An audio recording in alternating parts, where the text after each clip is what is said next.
Hello and welcome to SpaceX Extreme Mode. My name is Sandman2003 or Lord Kator, depending on where you're used to conversing with me from. We're both one and the same.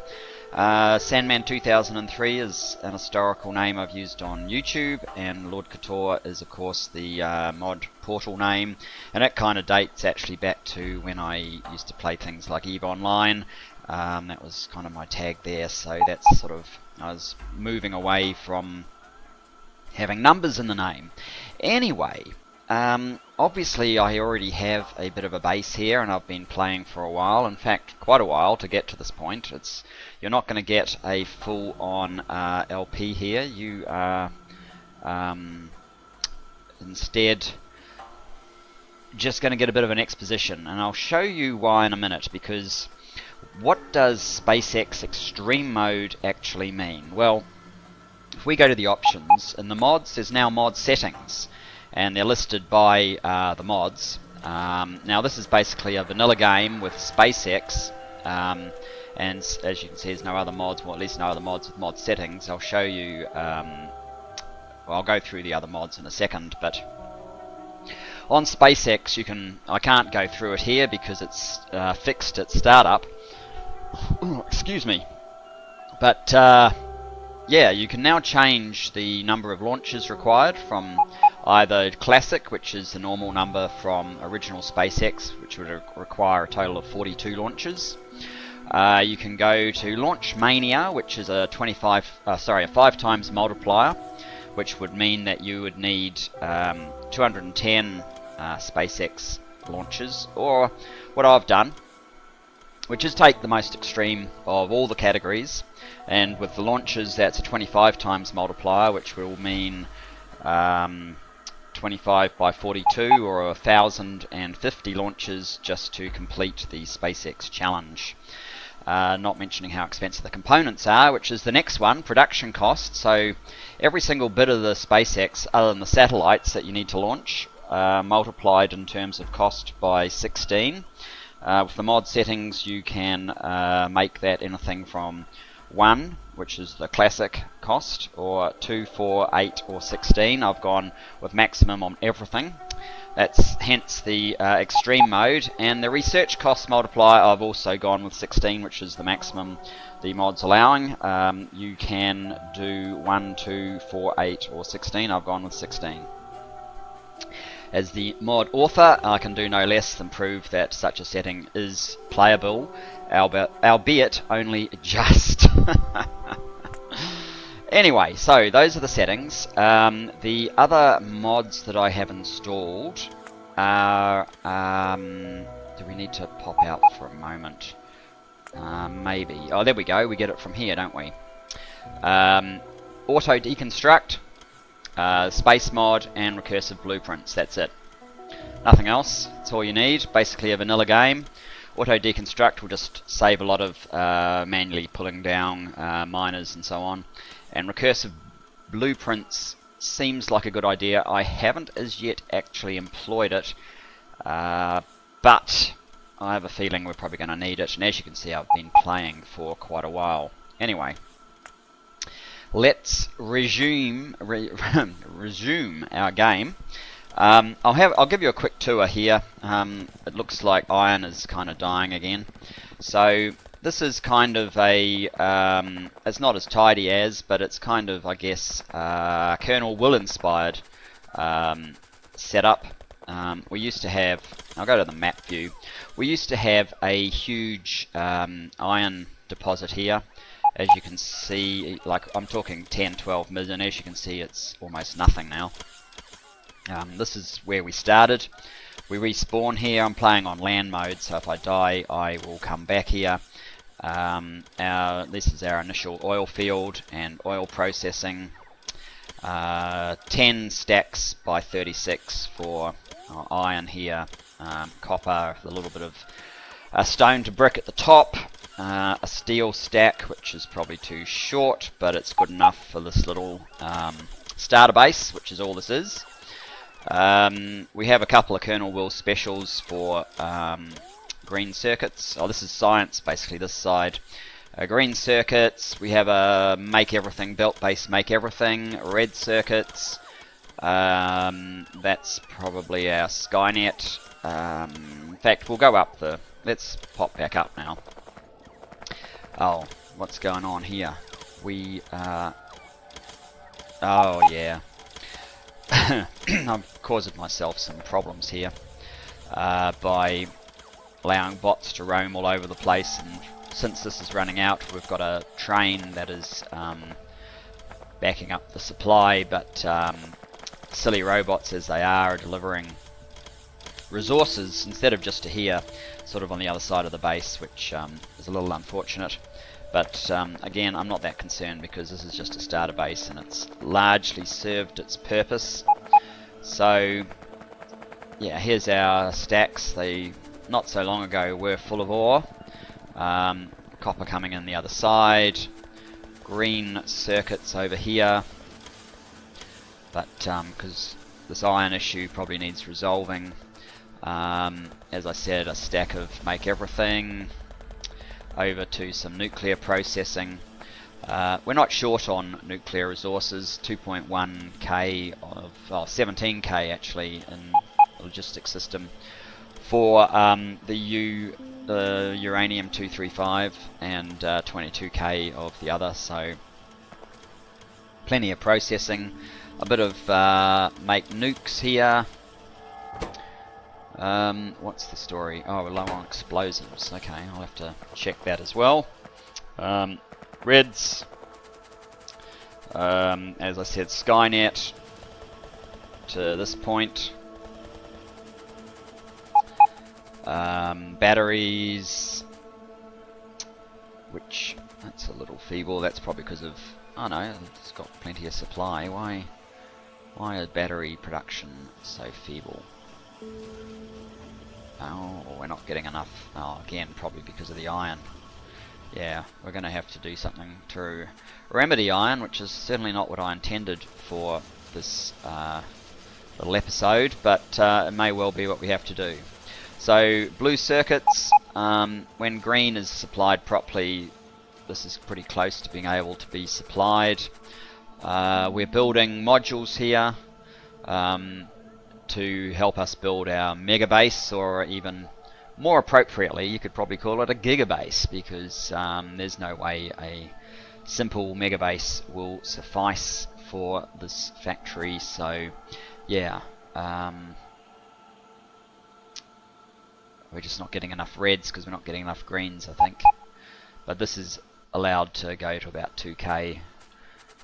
We don't really need these at the moment. We will later, but they won't be made here.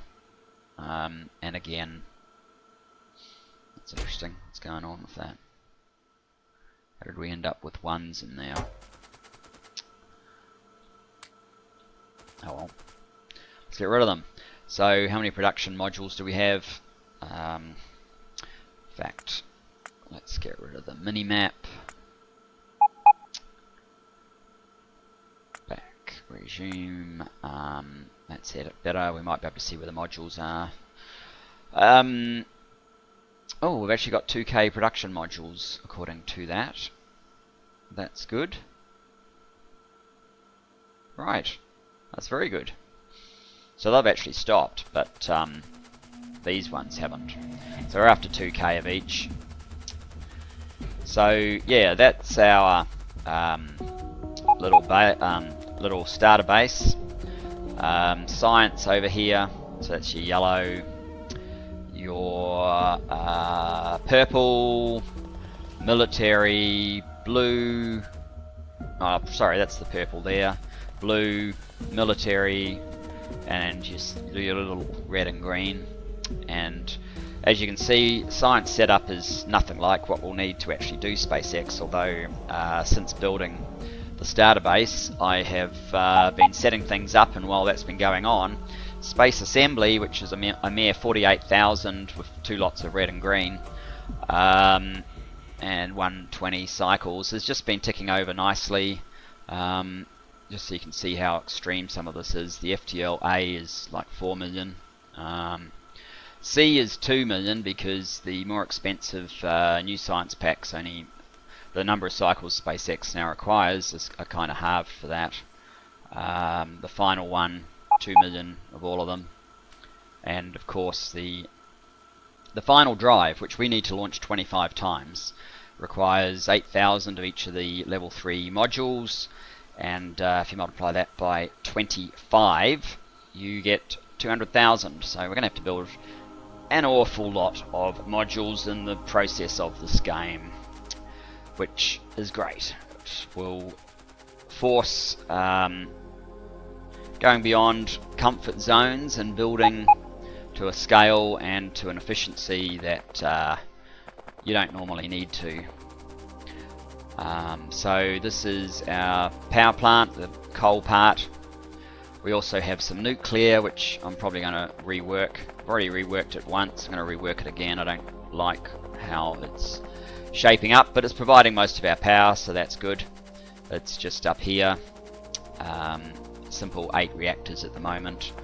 I think I'll just make these into long lines, snaking out, and then as we expand this, as we will, we'll just create additional heat pipes coming out and have a massive, long tendrils coming out. Now, one thing you may have been wondering is, do we have biters on? Well, yes, we do. I wasn't originally going to, and then I changed my mind because I thought that some of the combat looked fun, but I think I regret that given how many biters we are going to have to kill. Although it was quite fun for a little while, biters quickly become less fun over time, especially when you have to expand to lots and lots of ore patches. Now, speaking of ore patches, you probably want to know what my settings are. Well, I am just using vanilla, and actually there's a little thing here. I might go and find that and kill it while we're just having a chat. The settings I've used are Railworld settings with all of the richness ramped up. I mean, we're going to go through so much ore that I expect to be going through billions of ore. Oh, we're way past where that thing is. I expect to be going through billions of ore, not just millions, but billions. So we need as much as we can get, and I think it's fair enough that we have the ore as rich as possible. So it's as infrequent as possible according to the Railworld settings, but yeah, they're as rich as possible. So I mean, that's not a bad patch. That's not quite so good. This was about 10 or 11 million.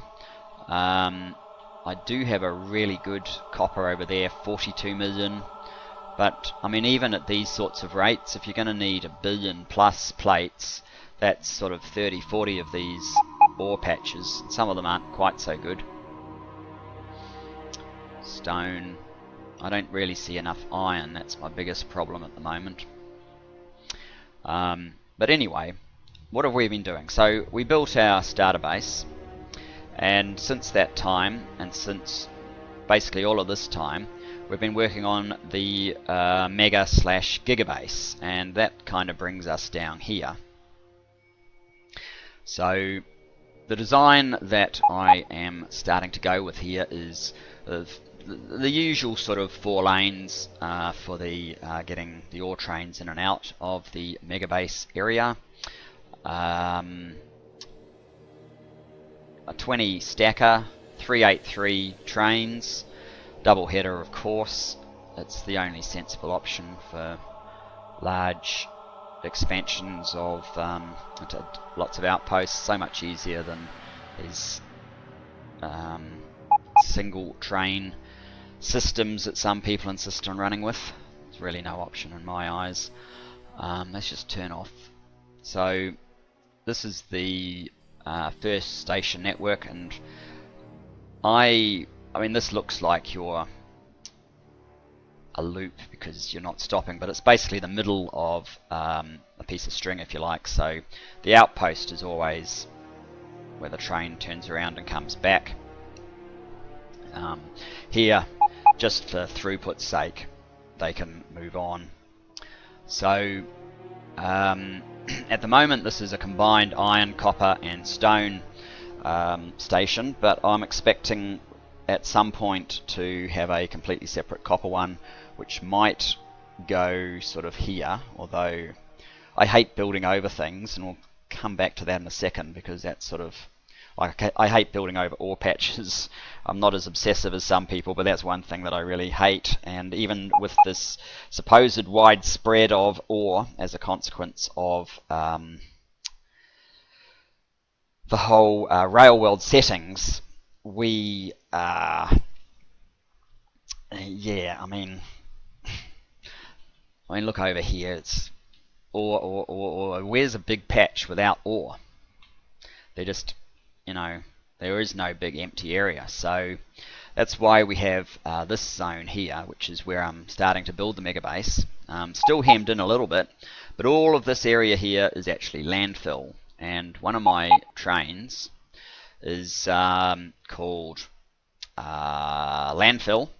The stone patch, which is now only 5.8 million, is all being converted into landfill, and it comes down here to this train called Project Landfill, and all of this area here, basically where it stops being trees and so on, has been filled in with landfill somewhere up here. And down here and around this thing has been sort of straightened up. And I'm expecting, as a consequence of building our mega base here, or gigabase if you prefer, because it will be of a size that even most mega bases don't reach, we will probably fill all of this and way down here somewhere, and probably most of this area as well, just to give us a clear space without ore patches. Hence a train that comes down here and gives us this nice little alert saying that the landfill is ready. Given we've filled all of this, I probably need to move that station down to here, or over here, so that we can keep going. Now, this is our furnace setup.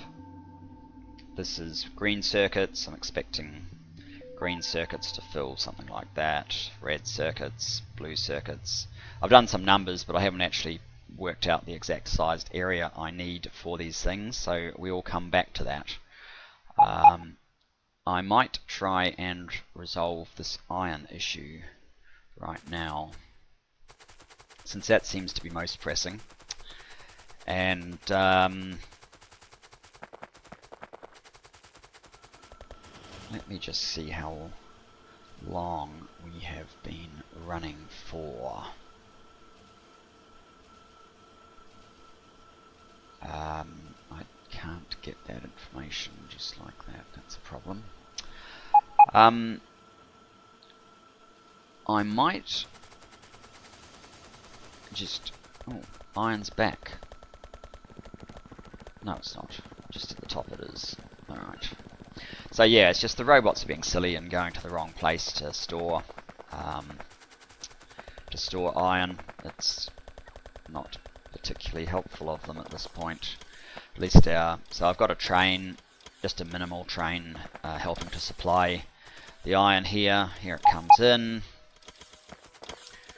Instead of storing here, they're taking off to the other side of the factory, and that is really stupid.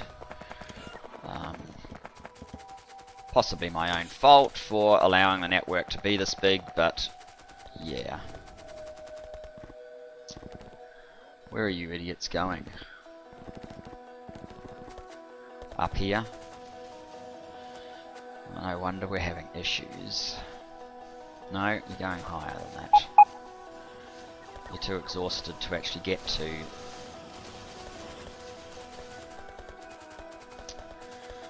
where you're going. Where are these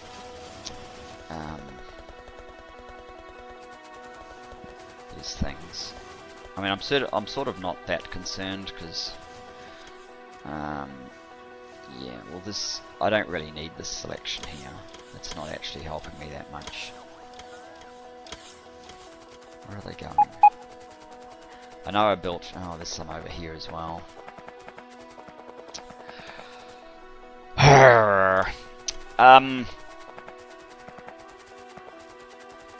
Yeah, I might just change the active providers down below to passive providers. Then the bots won't be quite as silly transporting them all over the place. It does cause issues with unloading though, or can do. But what they're doing at the moment is causing its own issues, so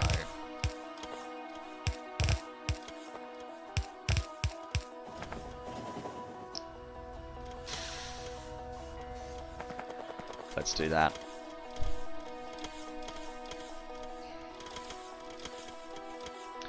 So the train just has a fairly simple, this one. Basically go to iron for the old base till full, then come here and hang around until the amount of ore in the network here is less than 20,000. Because there sort of was no point. But yeah, you're seeing what happens when you have a very extended network without efficient handling of it all. Hopefully I'm going to avoid that in the main base, which is a separate network. But yeah, I think for a first look that's enough to take in. I'm not going to be doing a blow-by-blow account of what we're doing, but I will show you how the main base evolves over time, and hopefully that will make for interesting viewing and show that even on extreme settings, SpaceX is definitely doable and a lot of fun. So thanks for joining me, and I will see you next time.